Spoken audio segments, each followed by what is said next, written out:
Hello, good afternoon.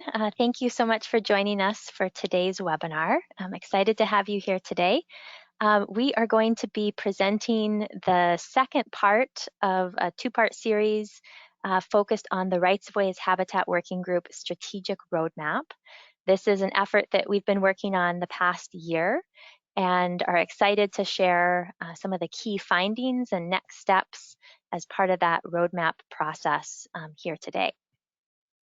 So to just give you a sense of how we're going to walk through the presentation today, here's our short agenda. We'll start with just a quick introduction to the strategic roadmap process, the background of how we got to diving into this whole strategic roadmap effort.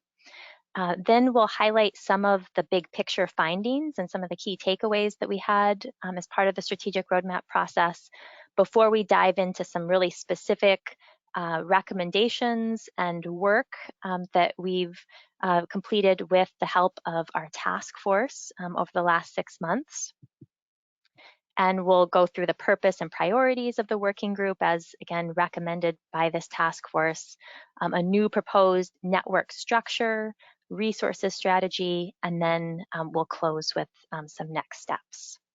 And Iris, I don't know, are you changing your slides right now? I am, and it looks like maybe they were froze. So give me just a second. Thanks for catching that.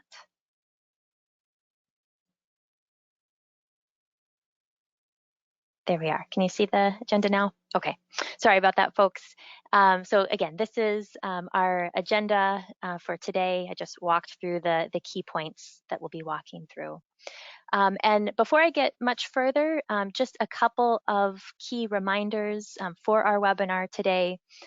Everyone is in mute, just given the format of the webinar platform that we're using today.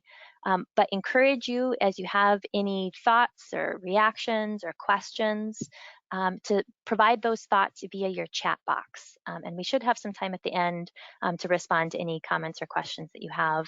And we'll have a couple of prompts as we go along here where we will be looking for some additional feedback from you all. So track down that chat function and feel free to use that here during the course of the presentation. Okay, so diving into some of the background about the strategic roadmap process. I think most of you are pretty familiar with the Rights of Ways Habitat Working Group if you registered for today's webinar. But just as, again, a background to kind of get us all on the same page, this is a working group that we've been facilitating here at the University of Illinois, Chicago and the Energy Resources Center for the last 6, almost 7 years. And really the unique thing about the working group is that we're bringing together sectors and stakeholders all across the energy and transportation space. So land managers that manage rights of way or other types of energy and transportation lands. And then at the same time, convening federal and state government agencies, conservation groups, other technical experts that can all help inform this conversation around more effectively managing habitat on energy and transportation lands. And so you can see this diverse kind of network structure reflecting, again, the really diverse perspectives that are involved in the working group. And over the last 6 years, we've really grown to be a very large and well-recognized working group.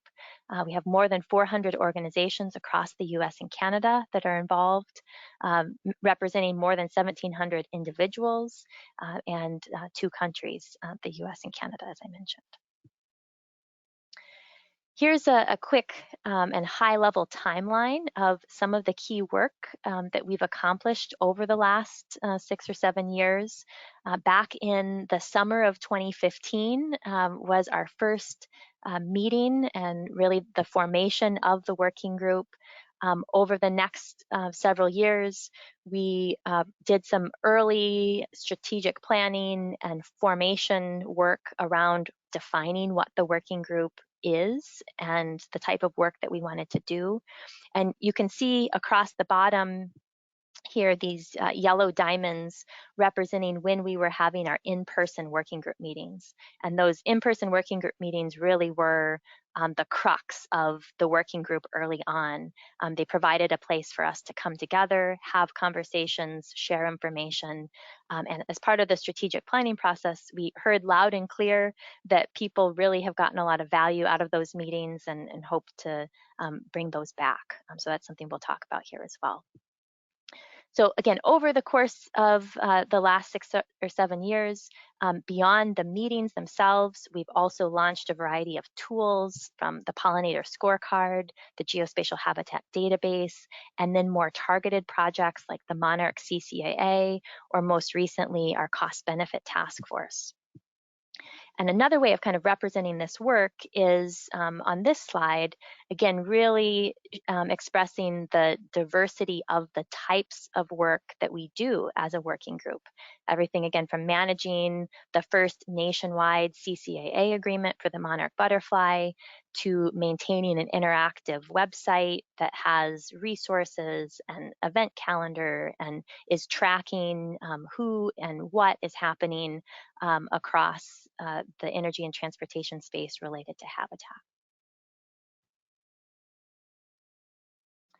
And so all of this brought us to the need, or felt the need, to take a step back from a lot of the success that we've seen over the last 6 or 7 years, and really wanted to ask the question, are we on the path to continue to have the great success that we've had? Are we engaging the right types of stakeholders in the right way? And just wanting to make sure that we're all on the same page as far as how the working group continues to serve the energy and transportation industries, as well as our other partner organizations. And so the idea of developing a strategic roadmap really emerged back in late 2020. And this was really formed with the feedback and input from some steering committee members that we had at the time that were interested in helping us reaffirm the commitment and our shared understanding of the purpose of the working group. So our mission and our vision and our values. We also felt the need to help identify and prioritize the work of the working group in the short term as well as the mid and long term. We felt the need to identify a progressive evolution of our network to make sure, again, that we're serving the needs of the individuals and organizations that are involved in the working group. And in order to do that, we also needed to think about the resources strategy. And do we have the right resources in terms of funding and staff and expertise to be able to support the working group and all of you that are involved? So this is the strategic planning process that we undertook. Again, it really began back in that 2019-2020 timeframe. In early 2021, we were approached by an organization called the Context Network that was interested in performing an impact assessment of the Rights of Ways Habitat Working Group to really help us better quantify the impacts that we had had in our first 5 years as a working group. So that was a really informative step to help us, again, kind of set up the thinking around the strategic planning process. Then last fall, we kicked off a strategic task force, a member group of 20 participants from the working group that really helped inform and shape the strategic planning conversations that we've had the last 6 months. In January and February, we conducted a series of interviews and surveys of both working group participants and external stakeholders to gather input on the working group and their needs and the opportunities that they see. And then following that information gathering process, then we engaged again with the task force to really refine a set of recommendations and make some decisions about the future of the working group and how we want to move forward. And that brings us to today. Part of our conclusion of this process was wanting to share these findings with the broader working group, provide an opportunity for you to provide input, and also become more involved in aspects of the working group if you're interested. As I mentioned, there were several points of data collection, and so I just wanted to quickly highlight these before we get into the meat of some of the findings that we had. As I mentioned, there was the impact assessment that was conducted back in the spring-summer timeframe of 2021.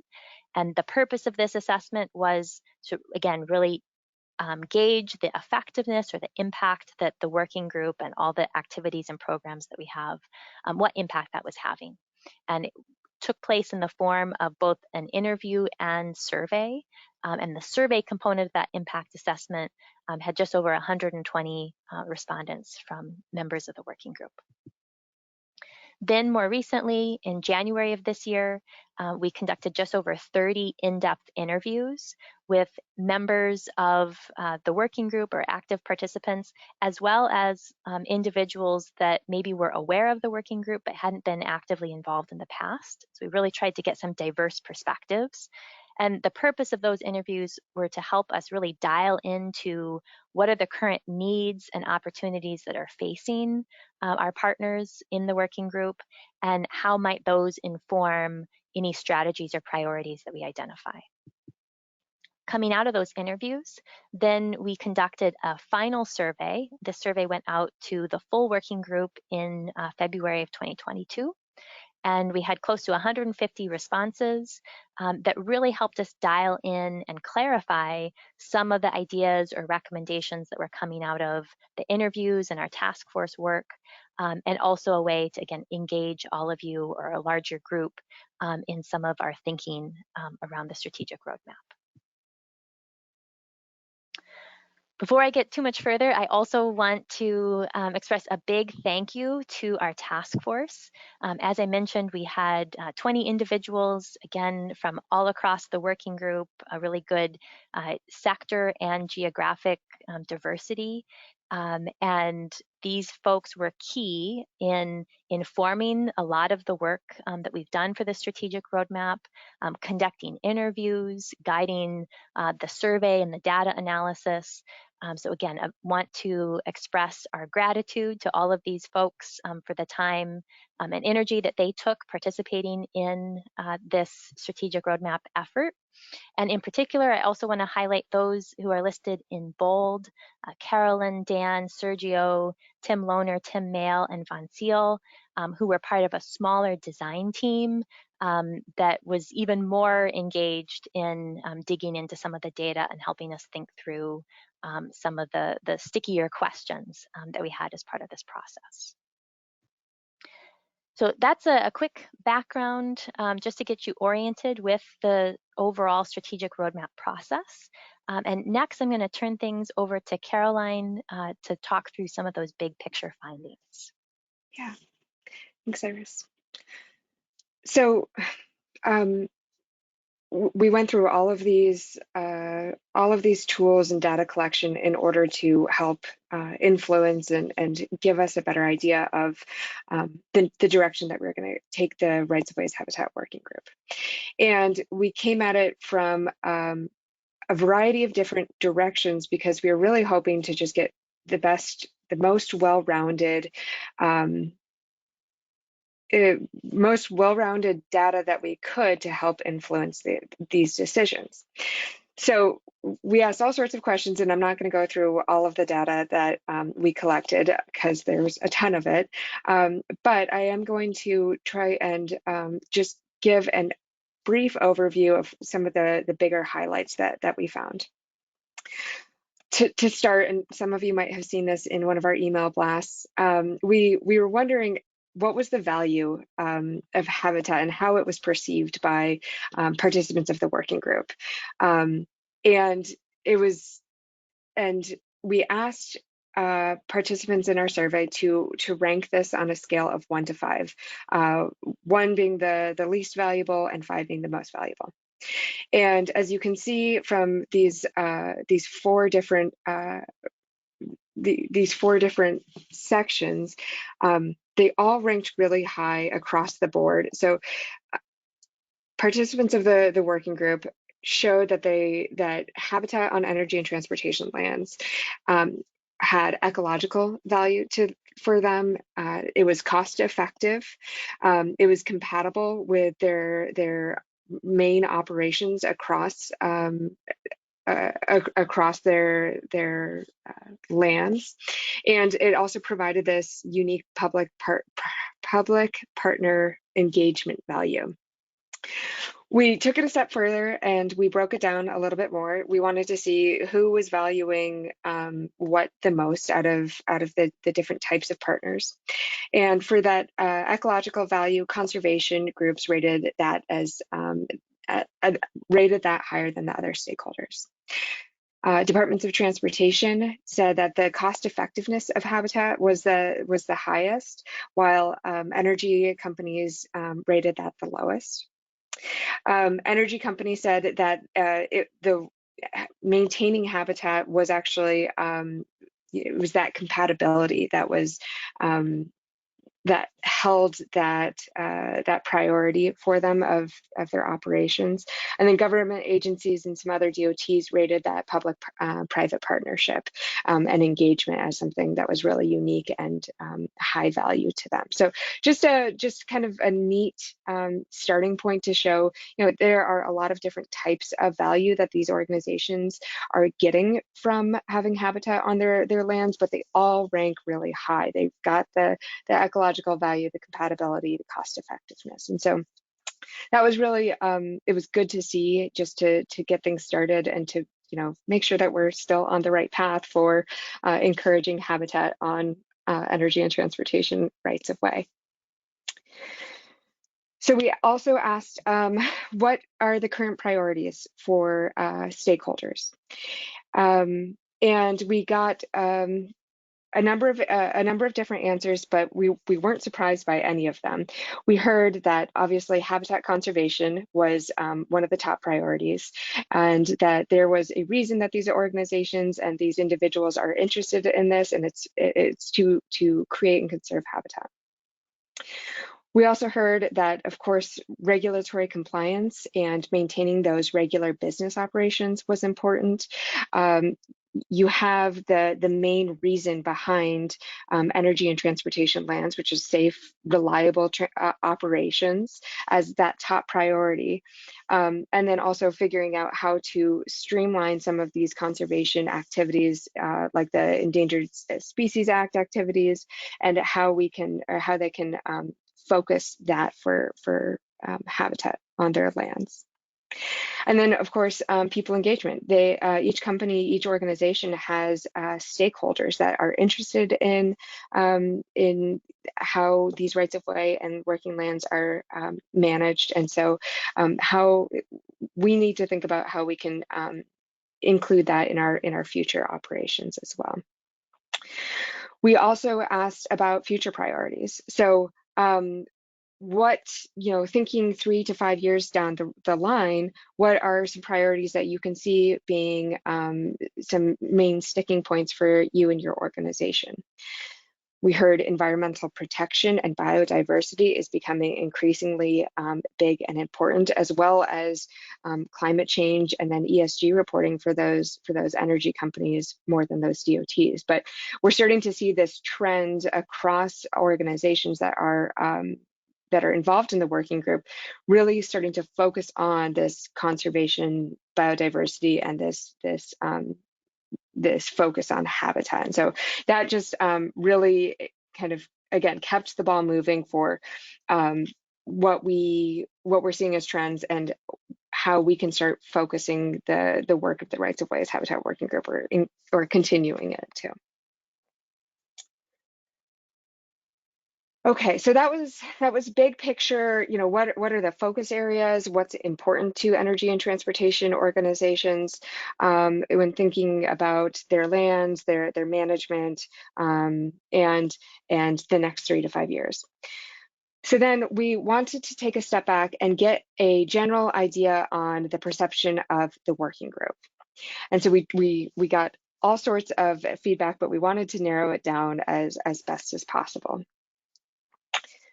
So one of the things that we heard over and over again was that the working group is really well regarded, and it meets these unique needs that that other organizations don't necessarily meet, and can be really complementary to these organizations. We heard that the industry appreciates this ability to directly engage with federal agencies like the U.S. Fish and Wildlife Service, conservation groups, and vice versa. Having these open dialogues is really important, and the working group is able to provide the safe space to have these conversations. I really like this one. So the working group helps build pride in conservation. And we've seen that and we've heard that from all of the partners that we've worked with, that you have people that are really passionate about creating and conserving habitat on their working lands. And the working group helps give that a stage to have that pride and to showcase what people are working on with their organizations. There's this really unique cross-sector collaboration and exchange that isn't easily found elsewhere. You've got these energy companies all of a sudden talking to these departments of transportation that are across the country, that are talking to these conservation organizations and federal agencies, and so it is this networking that the working group provides. Open, honest communication and neutral information exchange. I think this has been brought up numerous times, where organizations know that what is being discussed and what is at the table is coming from a neutral standpoint, and we can come at these discussion points from different areas and different backgrounds, because there's not one force pulling over another. And so that's been really really fun to see.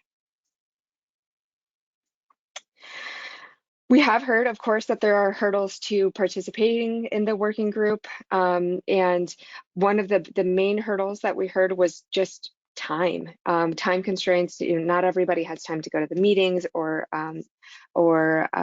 participate on a task force, attend these webinars. And so that's one of the biggest demands that people are struggling with, and how to make the most of the working group when they have so many things, so much else on their plates.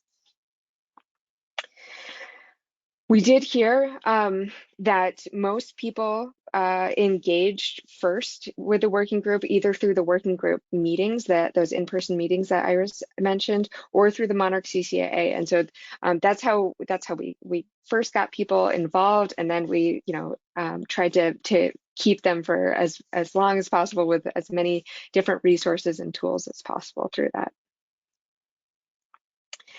We also heard that the working group can help thinking in the future. The working group can help build some of this recognition and facilitate this paradigm shift from thinking of these working lands from a risk more to an asset. And so starting that conversation with stakeholders internally, and then also broadening that conversation externally to those stakeholders and to the public.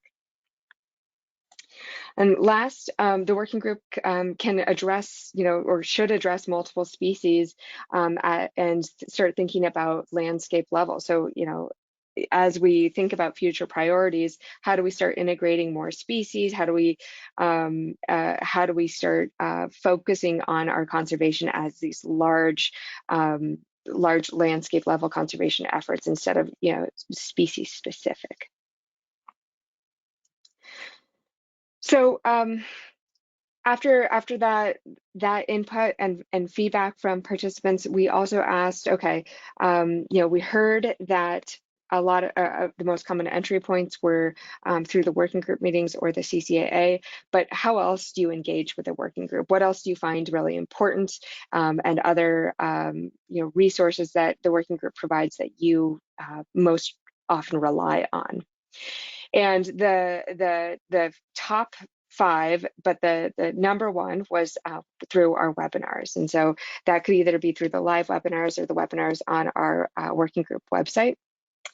We also have online resources that people say that they utilized significantly. So that would be, um, the resources library, like the case studies and best management practices, as well as those working group tools. So the geospatial habitat database and the pollinator habitat scorecard were also heavily utilized. People, of course, engaged through the Monarch CCAA, so that was another big factor of engaging with the working group. And then, of course, the in-person meetings, and and I think that might actually be a little bit skewed because we haven't had working group meetings for the past couple of years. And so, thinking about, well, I use the pollinator scorecard a lot now, but a couple of years ago, I was going to these working group meetings every, or twice a year. So these were just the main things that we wanted to highlight for what people found or how people engage with the working group. But we also asked them to rate on the next slide why they participate in the working group. And so this was on a scale of 5 again.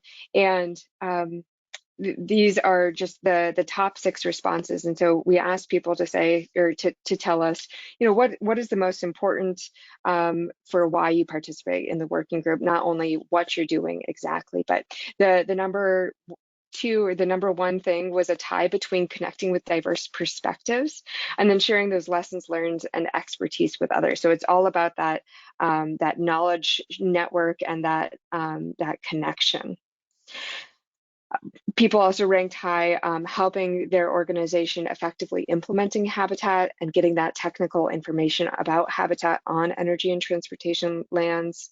People really liked collectively problem solving some of those issues, thinking about like the CCAA or the pollinator habitat scorecard, and then those collaborative programs like the Monarch CCAA as well. Interestingly enough, so when we broke it down by sector, energy and transportation organizations ranked getting technical information and more effectively implementing habitat as the highest. Conservation organizations was ranking those connecting with those diverse perspectives, and government agencies were collectively problem solving and effectively implementing habitat.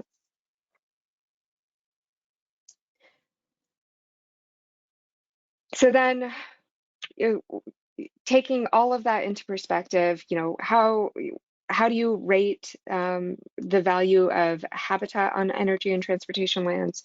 How do you engage with the working group? What's the most important aspects of the working group? And then what are the general needs and opportunities of participants of the working group related to habitat on energy and transportation lands? And the top one that we heard was changing land managers' perceptions of habitat as an asset instead of a liability. Close behind that was demonstrating compatibility of co-located habitat.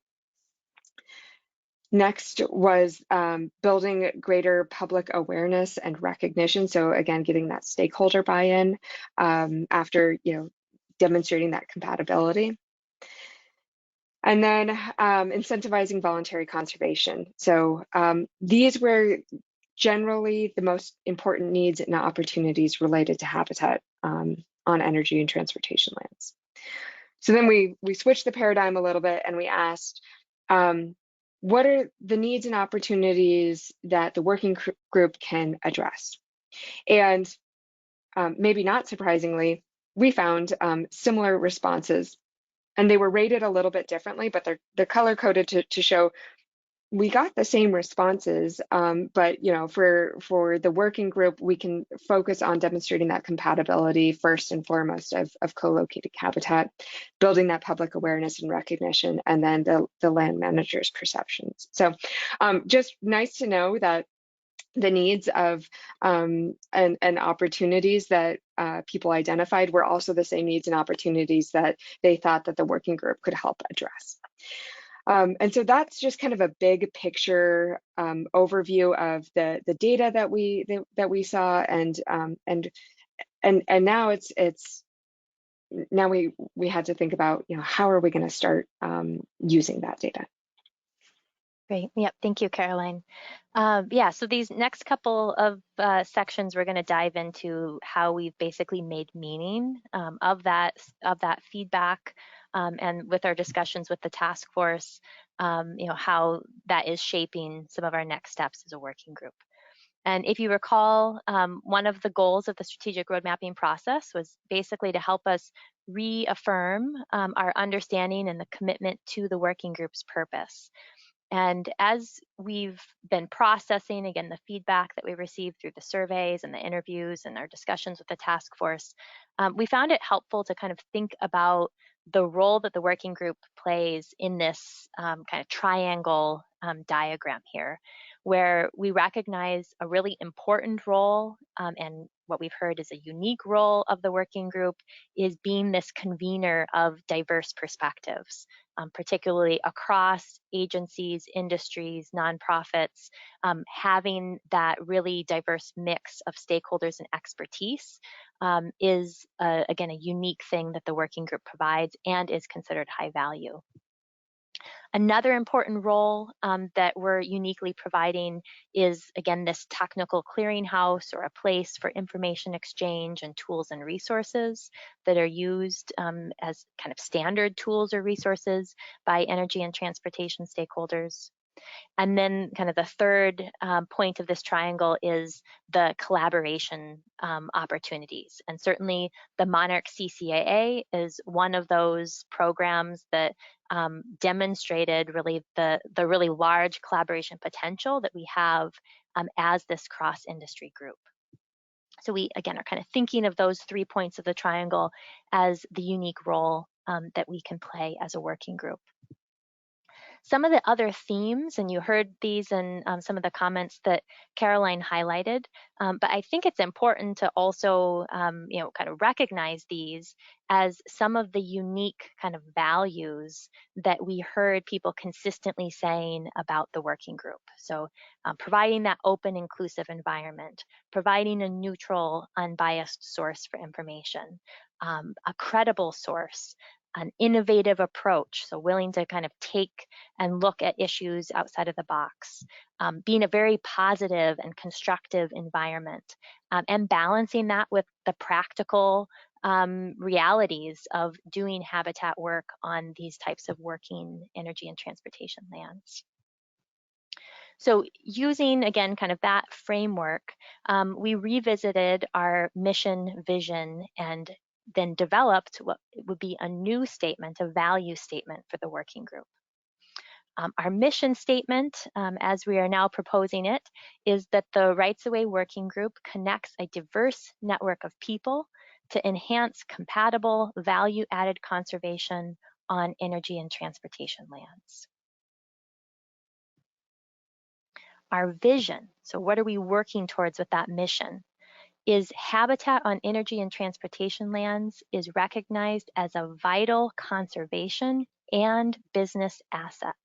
So that meeting of conservation and the business or operational side was a really important theme that we tried to focus in on as part of that vision statement. And then, as I was just saying, as a task force, as we were looking at the feedback that was received during the survey and interviews, we felt it was important to consider writing a values statement for the working group, really to highlight, what makes us tick and why is it that we do things the way we do as a working group. And so our new values statement is that the Rights of Way as Habitat Working Group provides an inclusive and collaborative forum to advance innovative and credible solutions for creating and managing habitat on energy and transportation lands. Together, we improve habitat for pollinators and other wildlife, create healthier ecosystems, and enhance safe, reliable energy and transportation systems. So those are some big statements to kind of let soak in just a couple of seconds, but I'm just going to pause here momentarily, let you kind of scan through these statements again. And if you have any reactions or something that like really sticks out to you that you like in these new statements, or maybe something that seems a little bit off, I encourage you to type those into the chat. And we'd appreciate that type of feedback here, again, as we're just in the early stages of starting to test and roll out these new statements. I'll just pause here for a couple moments.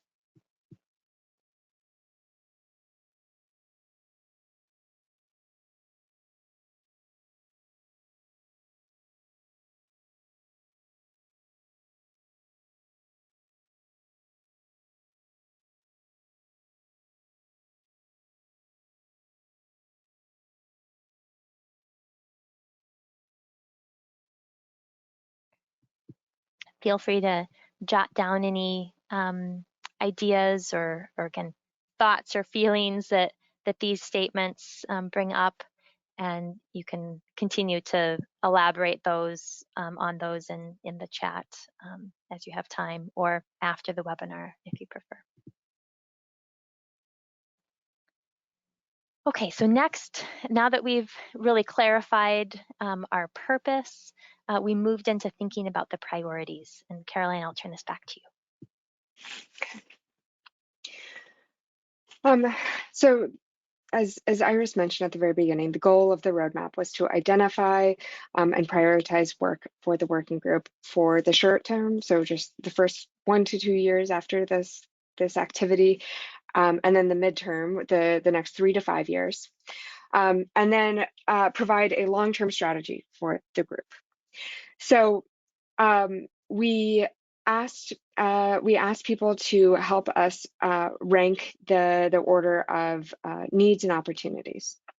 And the top one the top one that we heard was that people are interested in regular networking and information exchange opportunities.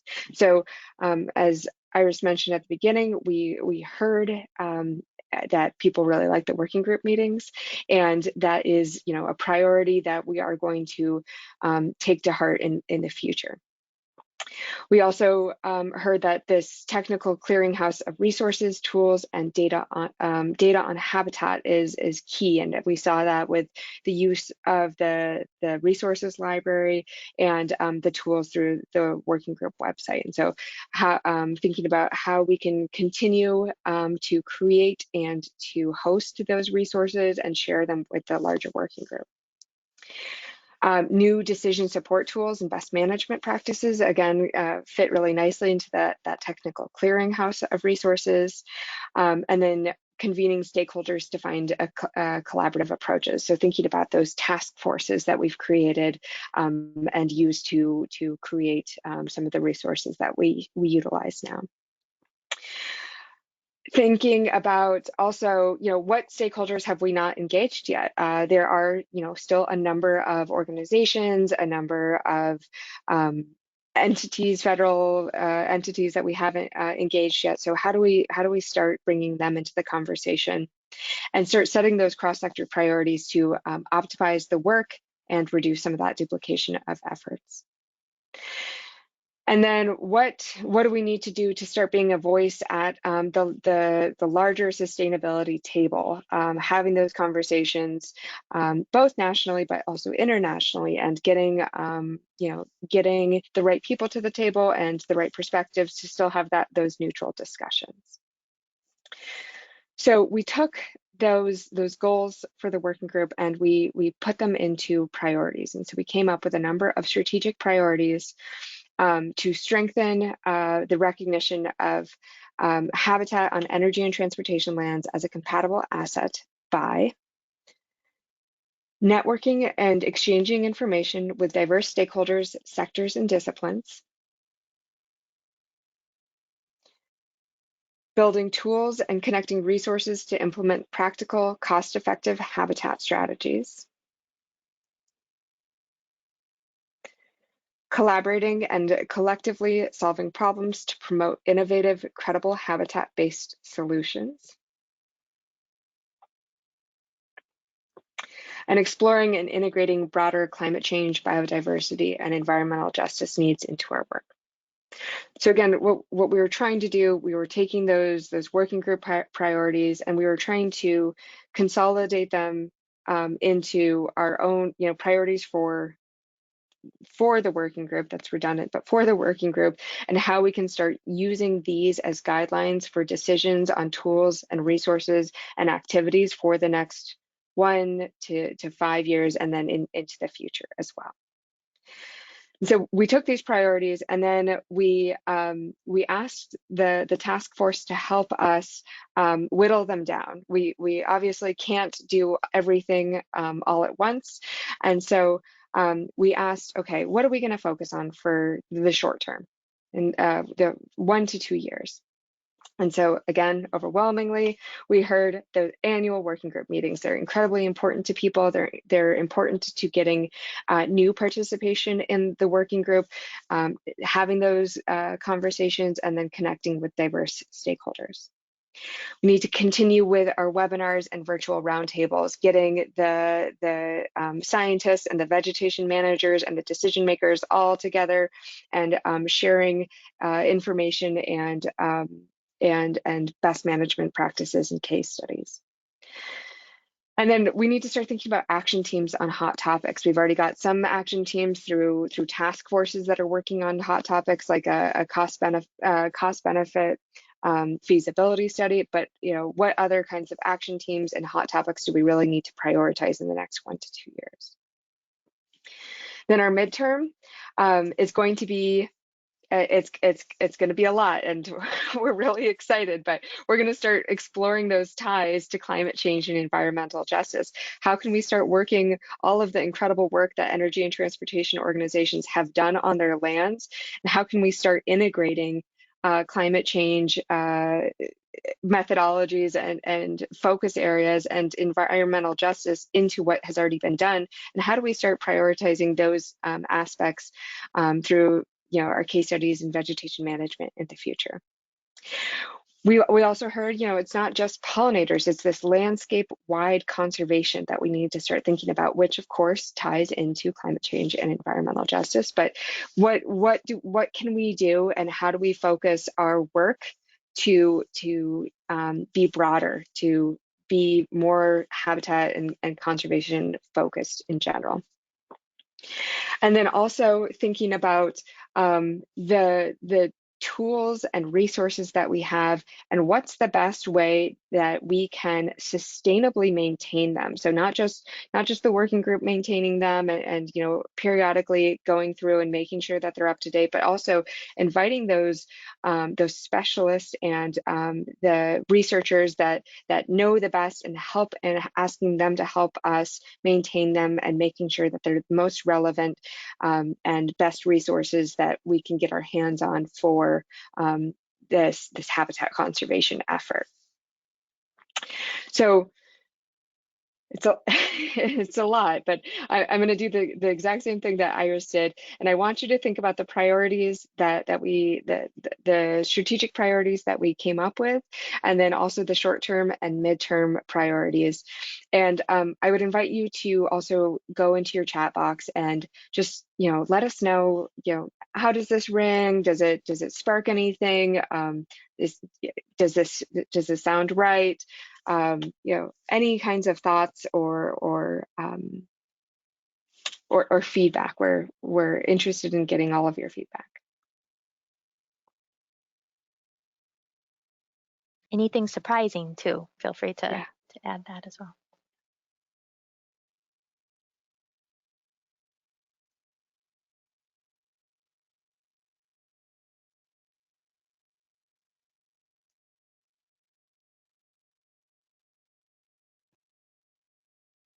Okay.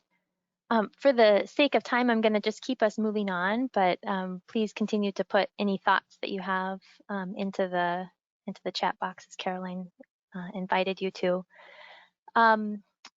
Next, we're going to turn to the actual structure of the working group. So this is getting a little bit more into the nuts and bolts, a lot less of the kind of big vision, big sky, but now like how are we doing the work of the working group? And in order to help kind of frame this discussion, I wanted to just at the beginning here, just briefly acknowledge an important concept that was something that we worked with the task force. And that was distinguishing between traditional organizations, versus networks, like the Rights of Ways Habitat Working Group. And just to keep this in mind as we're talking about some of the next network concepts. If you think in your mind of a traditional organization, an org structure might come to mind, like that little diagram there. Typically, organizations function in a much more controlled and planned environment. There's defined roles and responsibilities, hierarchical decision making. Oftentimes, people in organizations speak of programs or services that are part of the work that their organization does. And by contrast, if we think about a network being a much more fluid and kind of loosely controlled, far more emergent type of environment, there's a lot more shared ownership and shared authority as far as who has a say or input to provide. A lot more experimental, and a lot of the work is done through collaborative type platforms. Decisions are typically made not by one central authority or office, but by the people who are closest to doing the work. And of course, this is a spectrum. There's lots of companies or organizations that kind of fall somewhere on this spectrum between organization and network. But we really think of the work of the Rights Ways Habitat Working Group and kind of how we've functioned historically as definitely being more on that kind of network structure end of things. An important part of the network structure is what we call the give-get ratio. And especially because networks are, again, kind of loosely controlled, a lot of volunteers are typically involved in networks. Not everyone is being paid to be there, for instance. Maybe it's part of your job, but it's a lot more kind of loose in terms of who's doing the work. It's important to keep this balance of what are people giving to the working group in terms of time or resources or expertise? And does that match with what they're getting out of the working group? So are they getting value? Are they learning? Are they getting lessons learned that they can take back to their teams? Is there enough value that keep them coming back to working group activities or working group meetings? And so that's something that we're sensitive to as we think about, again, that give-get ratio. And so one of the questions that we asked as part of the survey was, what is your willingness to contribute to the working group? We heard a lot of really good things about what people get from the working group, but we wanted to understand what they were willing to give to the working group. And I realize there's a lot of information on this chart, and I'm just going to go really quickly, but just want to highlight some of the key areas where we saw that participants in the working group were willing to give. Many, close to 80 of the respondents to the survey were willing to participate on a task force or otherwise share their technical expertise. A large percentage of respondents indicated that they were willing to pay a registration fee for participating in meetings or webinars. Others indicated that they were willing to present at webinars or meetings. So again, that giving of their expertise was important. And you can see that there were a number of other areas, I'm not going to go through each one of them, that people were pretty eager to share or contribute to the work of the working group, which of course is really exciting to see. But I want to specifically also highlight the fact that there were close to 30 people who were willing to serve in some sort of leadership role. And that's something that we tuned into as we think about, again, the network structure and the evolution of how we do our work. So again, just kind of as for illustrative purposes, historically, and really for the last 6-7 years, the working group has, again, functioned as a network, as I said earlier. UIC, for the most part, has really been kind of the center of that network. We formed the working group early on, have coordinated and hosted all of the meetings, have worked with a couple of large funders on some key projects. And certainly over the years have had some very active participation from different working group participants. But for the most part, a lot of working group participants are fairly passive in their participation or use of the working group activities and resources. And so the idea that came to us, and something that we think is important for the sustainable future of the working group, is shifting. And of course, this is an evolution, not something that's happening, tomorrow, overnight, but really shifting towards a more distributed kind of generation model for how we operate as a network.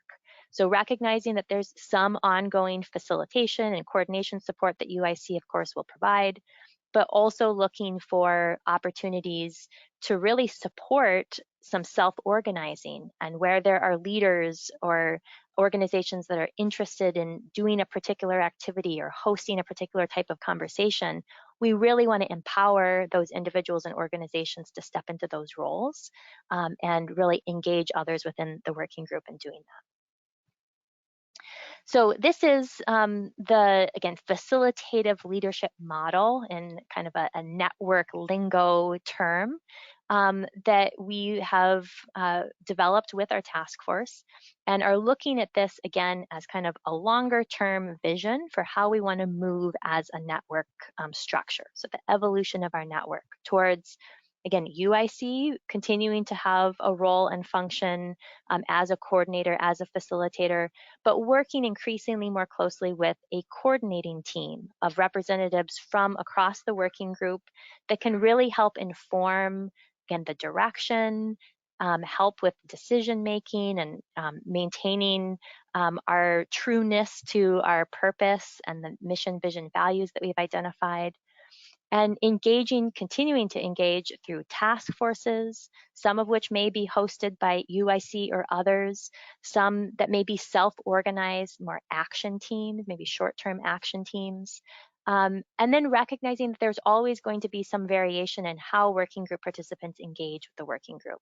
Some may continue to want to be at working group meetings. Others maybe just want to engage through the website or through virtual resources. And so we'll always have, again, that flexibility to hopefully meet people where they're at, and for what purposes they need. Just again, dialing in a little bit more on this, this concept, again, as we think about the work of the working group, we're envisioning really parallel tracks of self-organizing teams, facilitated teams, and then the work that, again, UIC will continue to do in terms of administering the CCAA, as an example, hosting the geospatial database or online resources. And we have some examples on this slide of some good cases we've already seen with some self-organizing and some facilitated teams in the past. Okay, so the last segment of our strategic roadmap is our resources strategy. So I wanted to just briefly touch on this. I know we're getting towards the end of our hour here, so I'll move through this pretty quickly.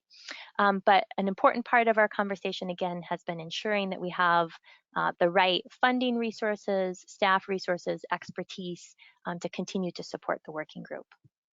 And one part of what the task force has done is looked at our current funding, much of which is focused on our kind of core collaborative projects that we have right now, the Monarch CCAA, the Cost Benefit Task Force, some very particular kind of studies and tools that are ongoing.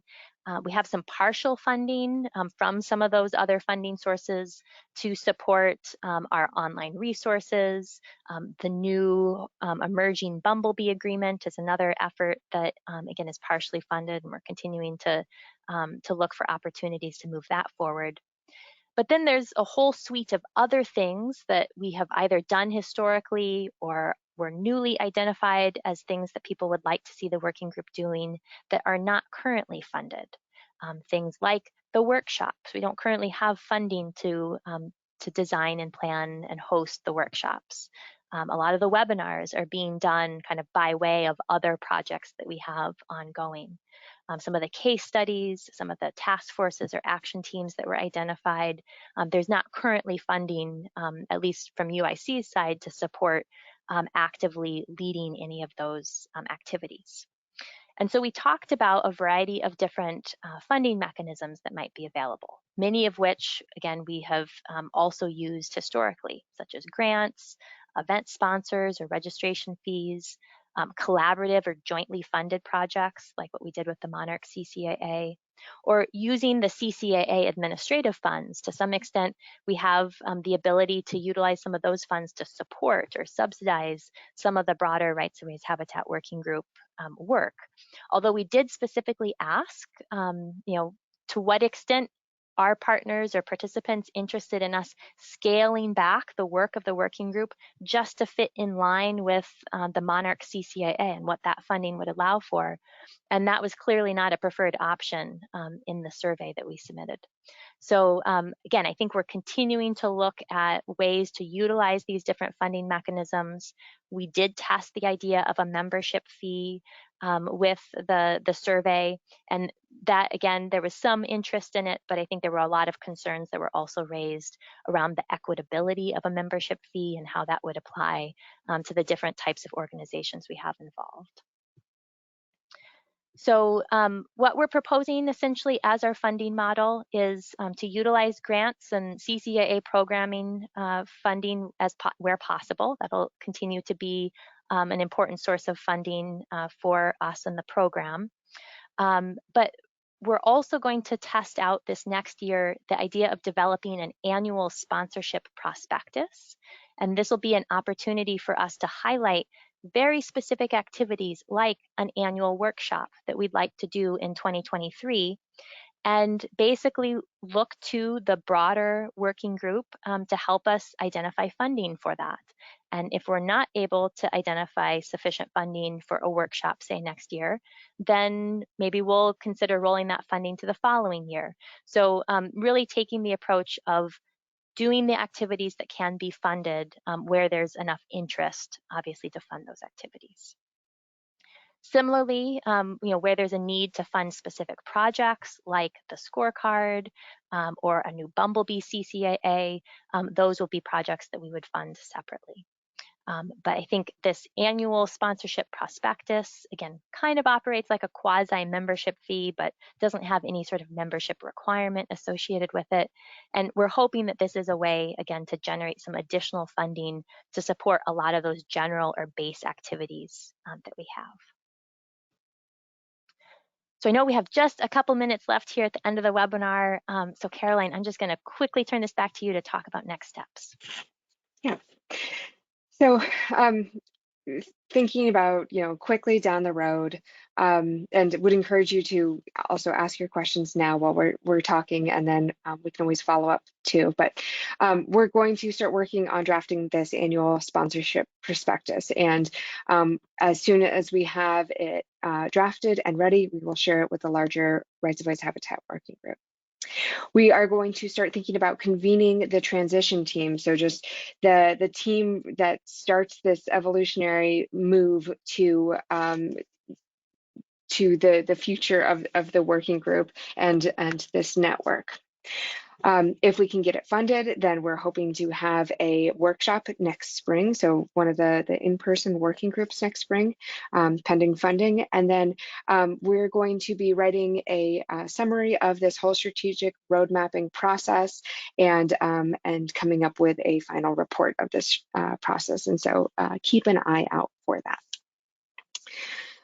So with that, we'll encourage, so once we close the webinar, there's going to be a survey that should pop up at the end and should take less than 5 minutes, and would ask everybody to respond to the survey. And then our contact information is below. So please let us know if you have any questions or comments or concerns. Okay. Thank you, everyone. I see there were just a couple of questions that were in the question box, but we will follow up with those questions after the webinar, since we are here at the end of time. But really appreciate your interest and tuning in today. It was great to be able to share some of these findings. And again, a big thank you to our task force. Several of you were tuned in today as well, I saw. So thank you for your continued support. And we look forward to moving this forward. Thank you, everyone.